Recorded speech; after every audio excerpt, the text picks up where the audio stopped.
10 milyong pisong halaga ng cocaine ang nasabat sa sunod-sunod na operasyon ng mga otoridad simula kahapon.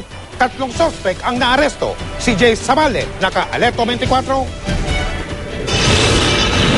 Pag-aalas 5 ng umaga, tumulak ang mga operatiba ng PIDEA kasamang GMA News patungo sa isang bahay sa Santa Rosa Street, Barangay Capitolio, Pasig City, bilang bahagi ng kampanya ng PIDEA kontra cocaine. Ang lead vehicle, kung nasa ng PIDEA agent na buyer umano, dumiretso sa bahay kung saan gagawin ang bilihan ng cocaine.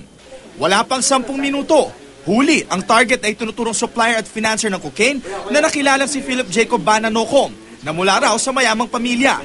Na-recover sa suspect ang mahigit kalahating kilong pinaghinalaang cocaine na nagkakahalaga umano ng 2.5 million pesos. Nakuha rin ang 1,000 peso bill na ginamit sa pambili nito. Sinokom ang tinuturong supplier at financer ni Roland Bustos na naaresto ng PIDEA kaninang 1:00 na madaling araw sa Eastwood, Quezon City. Nakuha kay Bustos ang tinatayang nasa kalahating kilong pinaghinalaang cocaine na nagkakahalaga raw ng 2.5 million. Tumanggi si Bustos na magbigay ng pahayag. Isang Romel Sario rin ang naaresto ng PIDEA kahapon na nagturo naman kay Bustos. Na-recover sa kanya ang isang brown envelope na naglalaman ng 8 plastic na may lamang pinaghinalaang cocaine na tinatayang nasa 1 kilo at nagkakahalaga ng 5 million.